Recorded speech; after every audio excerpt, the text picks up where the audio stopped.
신호등에서 멈춰야 될 때 스탑, 무슨 스탑이죠?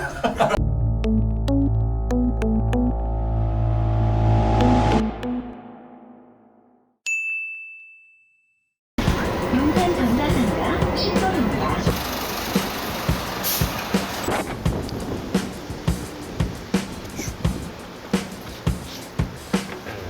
새 컴퓨터에 쓸 쿨러를 방문 수령하러 지금 용산에 와 있습니다. 어디지? 선인상가로 가서 받을 거예요. 길 찾기가 너무 어렵습니다. 좋습니다. 저 방문 수령 하러 왔는데. 이거 맞으시죠? 네네, 이거 맞아요. 쿨러 드디어 샀습니다. 얼른 집에 가서 조립하고 싶네요. 이제 쿨러를 샀고 어디로 이동하냐면 충무로로 이동합니다.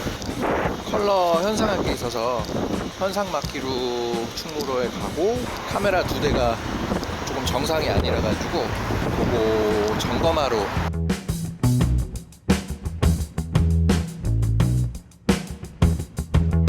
충무로에 컬러 필름 현상을 맡기러 오면 항상 가는 곳이 있습니다. 거기에 현상을 맡겨두고 보통 한 1시간 정도 걸리더라고요. 그 사이에 근처 카페 가서 커피를 마시면서 기다리고 그럽니다. 이번 영상이 스탑에 대한 영상인데 이 스탑이란 개념이 뭔지 구구절절하게 뭐 설명하는 그런 영상은 아니고요. 왜냐면 뭐 조금만 찾아보셔도 엄청 설명이 잘 된 영상이나 글들을 찾아볼 수가 있거든요.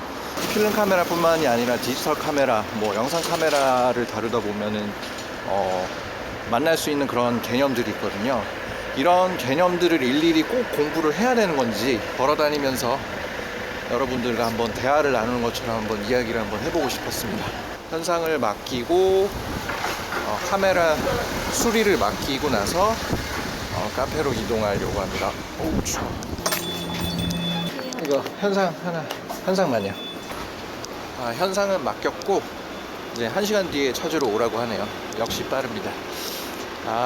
카메라 점검 받으러 지금 가보겠습니다. 문이 열었어야 될 텐데.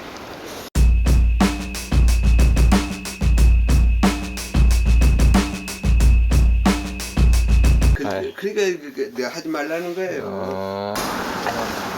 온라인 코드는 제가 찍은 거, 현상한 걸 가져와 봐야 정확히 알 수 있다고 그러시고요. 그래서 점검을 못 맡겼고 그리고 예상은 했는데 이거 선물 받은 자동 카메라거든요. 그걸 고쳐서 한번 가지고 있어 볼까 했는데 배터리 누액이 흘러가지고 그게 안쪽이 망가진 것 같은데 그걸 수리하는 값이나 사는 값이나 똑같다고 그러십니다. 아쉽습니다. 그냥 장식용으로 좀 써야 될 것 같네요. 커피 먹으러 들어가 보겠습니다. 다른 유튜버들 보면은 커피 먹으면서 막 얘기 잘 하고 하던데 저는 아직 쑥스러워서 잘 못하겠습니다.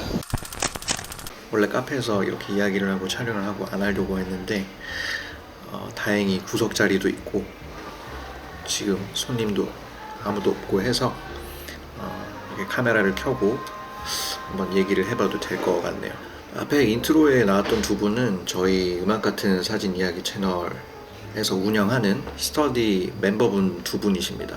이 스탑이라는 개념을 꼭 공부를 해야 되나, 혹은 뭐 그것 말고라도 뭐 노출 보정이나 다른 개념들을 꼭 공부를 해서 사진을 찍어야만 하는가 라는 평소에 그런 생각들이 있었는데 저 말고도 다른 분들은 어떻게 생각하시는지 궁금해서 인터뷰 방식으로 한번 인트로에 한번 넣어봤습니다. 조금 있다가 우리 현쌤에게도 전화 통화를 통해서 한번 여쭤보려고요. 이 스탑에 대해서 꼭 알아야 되나. 아까 인터뷰에서 보셨듯이 이걸 몰라도 사진 잘 찍으시던데 근데 이걸 왜 알아야 되지? 선생님한테 한번 기습 질문을 한번 해보려고 합니다. 잘 대답을 해주시겠죠? 스탑이라는 개념에 대해서 간단하게 또 설명하고 넘어가도록 할게요. 볼펜을 만약에 몇 cm인지 측정을 하고 싶다면 자가 필요하겠죠. 줄자에 몇 cm가 기입되어 있는 것처럼 뭐 한 스탑, 두 스탑 이런 식으로 표현을 해서 정한 약속이라고 생각합니다.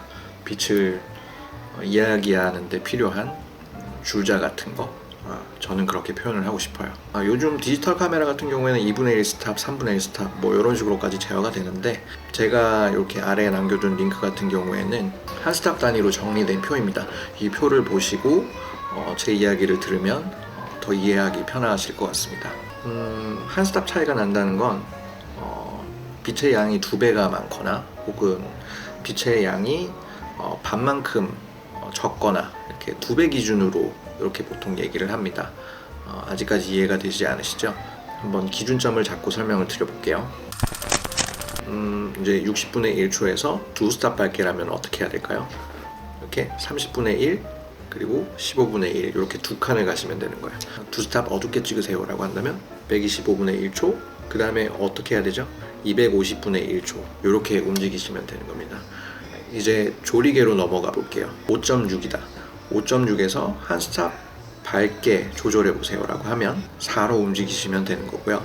5.6에서 한 스탑 어둡게 세팅해 보세요 라고 하면 8로 이동하시면 됩니다. 등가 노출이라는 개념에 대해서 또 빠지지 않고 등장하는데, 일단 이름 자체가 너무 어렵죠. 등가 노출, 같은 노출이라는 뜻입니다. 예를 들어서 125분의 1초 그리고 F값은 8 이렇게 해서 정노출이라고 카메라가 알려줬어요. 나는 F8이라는 게 마음에 들지 않는데 한 F2 정도로 심도를 얕게 해서 표현을 해보고 싶은데, 그렇다면 셔터 스피드도 조정을 해줘야 똑같은 노출이 될 텐데 8에서 2로 변경을 하고 싶어요. 몇 칸을 갔나요? 하나, 둘, 셋, 넷, 네 칸을 갔을 거예요. 네 스톱을 움직였습니다. 그러면 마찬가지로 셔터 스피드도 네 스톱을 움직여주면 돼요. F8에서 F2가 됐다는 건 빛을 더 많이 받아들인 거죠. 이 빛을 많이 받아들인 만큼 셔터 스피드에서 빛을 줄여줄 필요가 있습니다. 그래서 줄여주는 방향으로 4칸 움직이면 됩니다. 125분의 1초에서 4칸 움직이면 2000분의 1초가 됩니다. 이런 표현 의도를 담고 싶으실 때 등가 노출을 이용해서 스탑을 계산할 줄 아시면 이렇게 활용을 하실 수가 있게 됩니다. 그러면 제가 문제 하나 내보도록 할게요. 셔터 스피드 30분의 1초 그리고 F5.6과 같은 노출을 찾는 문제입니다. 셔터 스피드를 125분의 1초로 바꿨을 때 F 값은 어떻게 될까요? 정답을 아래 댓글창에 써주시면 제가 추첨을 해서 칭찬을 해드리겠습니다. 정답을 한번 써주십시오. 죄송합니다. 언제 한번 이런 깜짝 퀴즈 같은 거 해가지고 아래 댓글 써주시고 하면 뭐 문화상품권 뭐 이런 것도 한번 해보고 싶네요.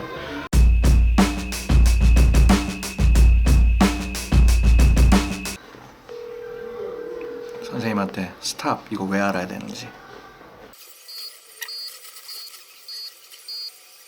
고객이 전화를 받지 않아 삐 소리 이후 음성 사상으로 연결됩니다. 전화 안 받으시네요.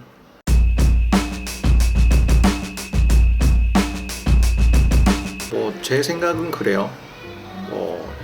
지진한화와 똑같은 얘기인데, 내 표현 의도를 정확히 담고 싶다면 이 개념들이 서로 맞물려 있거든요.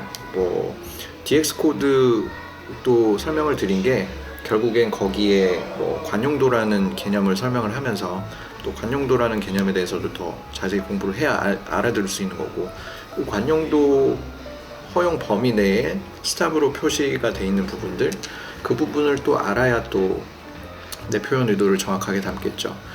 뭐 안부 디테일이 중요하지 않다 그러면은 그냥 하늘 보고 그냥 적당한 노출로 찍으면 되는 거고, 안부 디테일이 중요하면 노출 관용도에서 안부에서 마이너스 1만큼의 마이너스 1스탑만큼의 관용도를 가지고 있다, 이런 것들을 알고 찍으면 조금 더 표현을 잘 할 수가 있겠죠. 뭐 그런 이유로 저는 이런 개념들을 공부하면은 좋다고 생각합니다. 개념들 하나하나가 맞물려 있어서 뭐 하나 못 알아듣기 시작하면 배울 때도 조금 힘드니까요. 제 옆에는 현쌤이 계시지만 현쌤도 제가 기본적으로 공부를 안 해와서 그냥 무턱대고 묻는다면 현쌤도 처음부터 끝까지 얘기를 해주기가 숨이 차시겠죠. 공부를 그래도 기본적인 것들을 찾아서 할 수 있는 부분들은 최소한 다 해보고 어느 정도의 기본 기가 있는 상태에서 뭔가를 설명을 해준다면 더 받아들이기 편한 것 같습니다. 그리고 저는 이렇게 공부하는 게 재밌어요.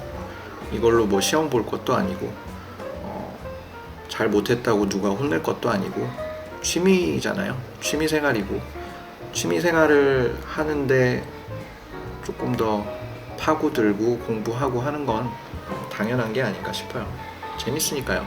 장황하게 길게 설명을 했지만 이런 개념들을 공부해야 되는 이유에 대해서 결국 알고 보니 재밌으니까 하는 거였군요.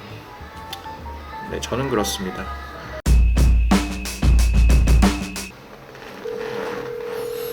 다시 통화 시도합니다. 여보세요? 예, 선생님 안녕하세요. 안녕하세요. 네네. 선생님 갑자기 기습 질문 하나만 할게요. 뭡니까? 예, 저 스탑이라는 걸 꼭 공부를 해야 되나요? 스탑이라는 개념을. 저때 저희 시 보니까 그거 몰라도 그냥 사진 잘 찍으시던데 이거 꼭 공부를 해야 되나요? 뭐 여러 가지 이유가 있을 텐데, 암실 작업을 혼자서 하실 수 있으면 스탑의 범위 안에서 찍는 게 좋고요. 저번에 말씀드린 것처럼 스탑 톤이라는 거는 자기 감정을 전달할 수 있는 몇 안 되는 사진의 요소이기 때문에 중요한 것 같아요. 그래서 그 범위 안에서 연주를 하실 수 있으면 스탑에 맞춰서 찍으셔야 되는 건 맞는 것 같습니다. 그 표현 의도에 대한 부분인 것 같은데 그렇죠. 맞나요? 그리고 뭐 찍으실 때 스탑의 관용도 안에서 네네. 그렇게 찍으셔야 될 것 같아요. 그걸 벗어나면 사진이 안 나오는 거니까. 네네. 특히 필름은 더 한 거고요. 그렇죠. 네. 그래서 그런 관용도 안에서 찍고 나중에 후 처리 작업 연주를 한다면 그 안에서 자기 감정을 드러낸다면 괜찮을 것 같고 찍는 데이터를 자기가 알고 있으면 그 안에서 자기가 좋아하는 톤을 맞춰서 찍는 것도 좋으실 것 같고 그건 뭐 선택의 부분인 것 같습니다. 네. 현쌤은 이런 이유에서 스탑이라는 개념을 알아야 된다고 얘기를 하시네요. 네. 구독자 여러분들은 어떻게 생각하시나요? 이런 개념들을 공부해야 되는 이유, 이런 걸 꼭 공부를 해야 되는지, 어떻게 공부를 하고 계신지 아래 댓글창에서 또 얘기를 한번 나눠봤으면 좋겠습니다. 이제 시간이 딱 맞는 것 같습니다. 가서 제 칼라필름 촬영한 거, 현상한 거 찾고 집으로 돌아가면 될 것 같네요. 또 카페에서 이런 식으로 촬영하긴 처음인데 굉장히 NG를 많이 냈습니다. 어렵네요 정말. 부끄럽기도 하고 다음에 또 이렇게 카페에서 찍을 일이 있을지 모르겠어요. 사람 많은 데서 특히 더 힘들지 않을까. 아무튼 지금까지 시청해주셔서 감사합니다. 다음 영상으로 또 만나 뵙도록 할게요.